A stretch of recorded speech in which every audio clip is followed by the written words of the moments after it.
Mannequin Smarty. The Smarty. There's lots of names for Ripley. But the point being, they've been with these suits from cradle to grave and have been working so closely with Bob and Doug. Pressures and making sure everything looks good prior to arming the launch escape system, but not tracking a constraint at the moment. So overall, Dragon's healthy and ready for crew ingress. Okay, thank you for the update, MD. And this concludes the countdown briefing. So you just heard in that briefing there, they're continuing to move forward towards launch. And as we have a view of Doug Hurley there adjusting his visor, again, he is the spacecraft commander for Demo 2. And while he continues the suit up process, we want to give you a closer look at the veteran Marine Corps fighter pilot and spaceflight pioneer.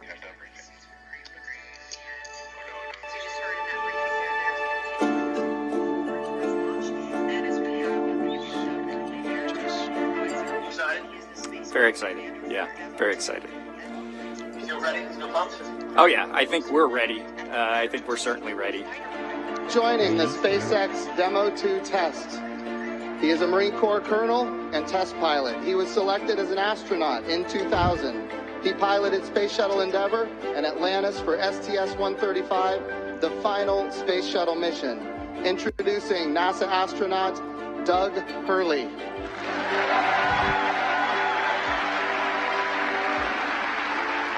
It's a life-changing process in so many ways to fly into space. It's just overwhelming in some respects. Just the sensations, the rumbling, the shaking, the acceleration. When the engines shut off and you go from, in the case of the shuttle, you go from 3 Gs to 0 Gs instantaneously and things start floating. And I remember distinctly just thinking, what just happened? To see a rocket launch in person is, it's a pretty emotional event. I remember the first time I saw a shuttle launch, and it was amazing. And then when I saw a shuttle launch with my wife on it, that is quite the emotional experience. My name is Doug Hurley, and I'm the spacecraft commander for the Demo 2 mission to the International Space Station.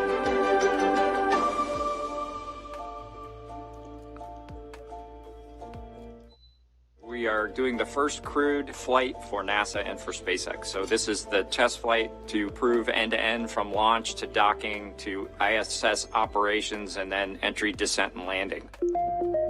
This will be the first time the Dragon had a crew on board, and so there's a myriad of objectives we want to achieve for this mission.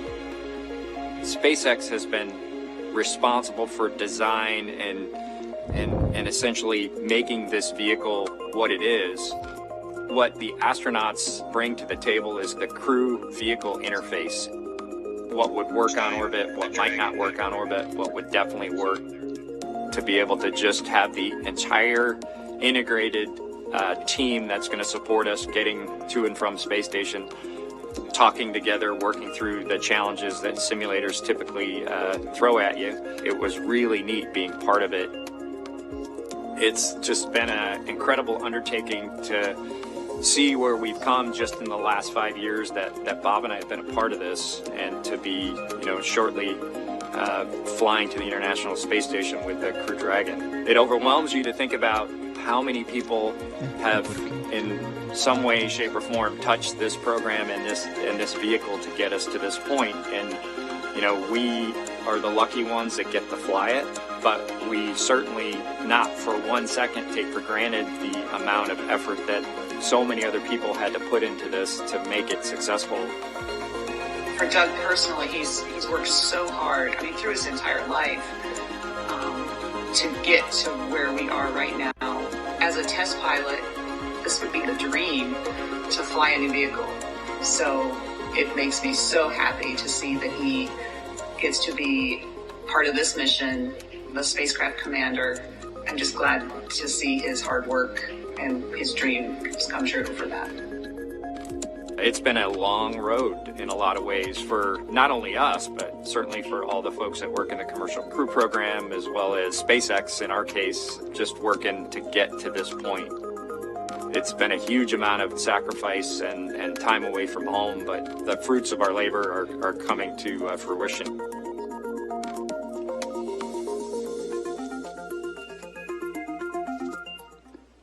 We are now getting closer to when we expect to see the crew complete their suit checks and walk out of the Neil Armstrong Operations and Checkout Building. And before they do, here's an introduction to the Joint Operations Commander for Demo 2. You see to the left of your screen there, former Air Force flight test engineer Bob Behnken.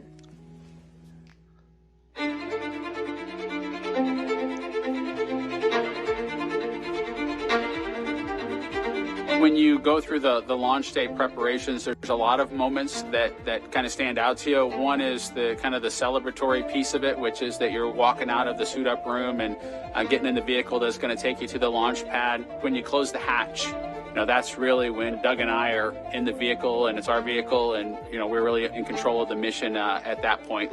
Test pilots, their task, proved that man could fly into orbit around the Earth and return live and well to talk about it. There's always a balance of managing risk as you go forward to execute a test point and figuring out a way to collect the data. We hear a sound. Okay, is that sound an expected sound? Or we see a light, is that light an expected light?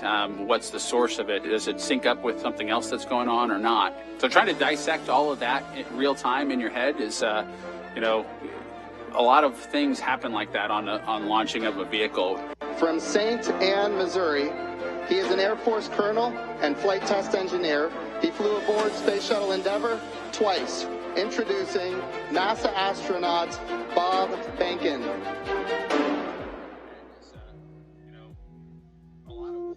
My career at NASA has kind of spanned a couple of decades at this point. I arrived with the class of 2000. Went through the training program, primarily focused on the space shuttle and the International Space Station, learning those systems. Having launched a couple times on vehicles, the second time was definitely different than the first time. You can feel a little bit guilty of, hey, should I study one more thing, or is there one more piece of information I should get? Am I really prepared or not? So that's definitely different between where I was on my first flight and where I'm at right now. It's been really interesting, I think, for both my wife and I to have gone through the process of seeing each other launch in space. I've seen her take that risk and had it be in front of her, and I've done that to her. And there's just something different about watching a rocket launch when there are people on board. You feel a little bit differently about the pit of your stomach, and I can only tell you it's multiplied significantly when it's somebody that you know, and then somebody, of course, that's a family member. It's even multiplied more. For me personally, as a spouse, watching everything that Bob has put into this over the last 5 years, the dedication that he's shown, the perseverance is pretty special. For both of us, though, the way our minds work, it won't be until sort of the mission is complete that you have really a chance to savor it and celebrate it. This is a huge accomplishment for an Air Force flight test engineer to be part of the demonstration mission of a brand new vehicle. It's going to be amazing. Without a partner that has that same appreciation, I think it can be challenging for some folks. There's a lot of work and a lot of time that takes away from family that that my spouse appreciates, and I love her for that. Really, my role on the Demo 2 mission is to make sure that we get this vehicle tested and evaluated so that we can move on to more operational missions at the International Space Station.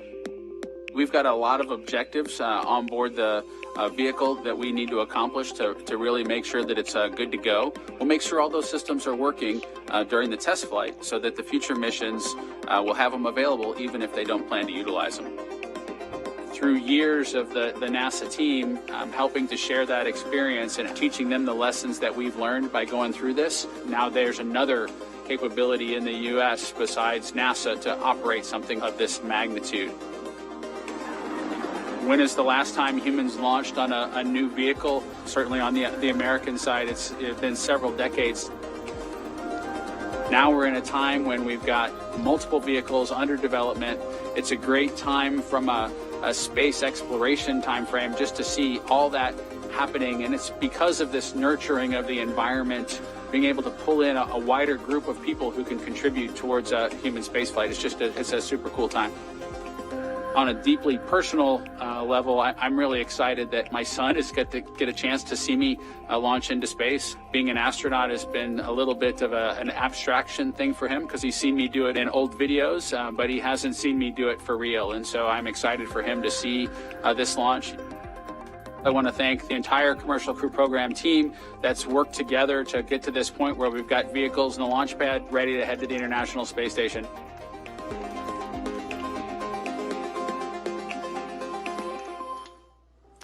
And here is a live look again inside the suit-up room in the Neil Armstrong Operations and Checkout Building. We can see now NASA Administrator Jim Bridenstine. He's talking to the crew. You won't hear any audio in here. And actually, we had some questions about this Wednesday because people were like, why can't I hear what they're saying? That's by design. It's not a mistake. We are really lucky to be able to show you this video live as they're suiting up, but you don't hear the audio because that's a little bit, you know, we try to give the crew a little bit of privacy. And so being able to talk freely and share really what's on their minds without having to worry about who's listening is part of the reason you don't hear audio in there. But that's Jim Bridenstine there talking to the crew, and it looks like Associate Administrator Jim Morehard is also in the room standing to the right of your screen.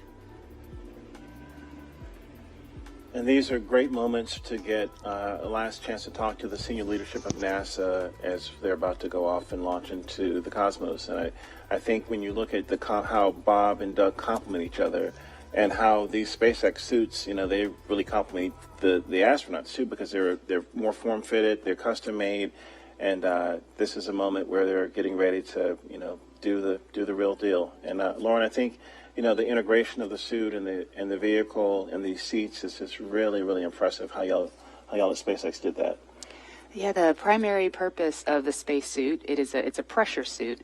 Now, the Dragon capsule is already pressurized, so even in the vacuum of space, the crew is safe when inside of Dragon. But in the unlikely event of an anomaly that causes the capsule to depressurize, we can actually flow oxygen or nitrox into the suit, and that will keep the astronauts pressurized in flight. So that's its main purpose. So it's that form and function and some style there as well. And for the kids out there that have 3D printers or have 3D printed, the actual helmets were made by 3D printing. So you could be a spacesuit designer yourself because you already have the skill set, and or fly in space one day if you wanted to. And I'm curious about what kind of conversation might be going on with them. It looks like it's lighthearted. You can see Doug laughing there. I know that Mr. Bridenstine has said, you know, Bob and Doug, if you want to back out, it's not too late. I would imagine he may have said that again. I know they're ready to go. They're as eager as can be. And it looks like they may have another visitor coming in. Oh, no, it looks like the administrator's just being passed something there. But you know, and it's really important. I mean, we've trained for so long. We've gone through the malfunction processes. Now he's doing a selfie. Of course, you got to do the selfie. I didn't see them do this on Wednesday, so they were probably kicking themselves when they walked out. Why didn't we do a selfie in there? I wonder if he has that Instagram filter to put the glasses on. Do you think he has it on? Well, you can tweet at him and find out. Yeah, I might have to do that. No, this is a great lighthearted moment. It gets the guys in a good mindset to go off in space in a very calm and cool and collected way. I think he's now taking pictures of some of the crew techs, the suit techs, which is fantastic. It's all about bringing the family and the team together, you know, making everyone feel comfortable on flight day and helping us get to space safely, as we always try to do. And obviously this is a very serious mission. I mean, we don't want to make too much light of it, but Leland, you mentioned Wednesday, and I thought that was a really good point, why it's important to be able to joke around and keep things light as you're getting ready to go to the launch pad. Yeah, you know, when I went up on 122 with Rex and we just talked to Rex, you know, we were, you know, in the caravan going over to the launch pad, we were kind of making some jokes, but as we were suiting up, we would look over at each other, we would get up and high five and we'd say, hey, you're ready? Let's go, let's do this, you know, and it's just, you've already trained. You know how to do this. You've done it many, many times. And so I think it's that lightheartedness is good. But, you know, right when you get in the vehicle, the 3, 2, 1 liftoff, that's when you're ready to go. And they're the visitors making their way out of the room. And As we mentioned, Doug Hurley and Bob Behnken, I mean, they are two of the finest at what they do. And it's really starting to sink in that the mission is on as you see them in their spacesuits. And seeing them in these suits has always been so inspiring to me from the first time that I saw them in Hawthorne at SpaceX headquarters during training. It's kind of like a sci-fi film, but unlike a movie prop, which primarily just needs to look cool, our team designed the suit to maximize safety and functionality while maintaining style. Here are two members of our spacesuits team, Chris Trigg and Maria Sundin, telling us about how the suit came to be. I think one of the things that was important in the development of the suit was to make it easy to use, something that the crew just has to literally plug in when they sit down, and then the suit kind of takes care of itself from there. So the suit is really kind of one part of the bigger Dragon system. It's really part of the vehicle. So we think of it as kind of a suit seat system. So the seat that the crew is in and the suit are in a lot of ways working together. And so it made sense that we were designing Dragon in-house to also design the suit. Our spacesuits is completely designed in-house. It's built here in Hawthorne, California, in the same building as the rocket and the capsule. The spacesuit is custom-made for each crew member, and that is to optimize the fit for the crew member. We definitely wanted to innovate, and we wanted it to look inspiring, but first and foremost, we wanted it to be safe and reliable. The spacesuit's primary purpose is to protect the crew in the unlikely event that the cabin were to depressurize. But the suit does a number of additional things. It provides cooling and communication to the crew inside of the suit, provides them hearing protection, and the outer layer of the suit is flame resistant, so it provides flame protection as well. When the crew gets in the capsule, they get in their seats and they plug the suit into the umbilical that's attached to the seat. And the umbilical is providing everything that the suit needs. So it provides the avionics or electronics for communications, it's providing the air to cool the suit, and then it also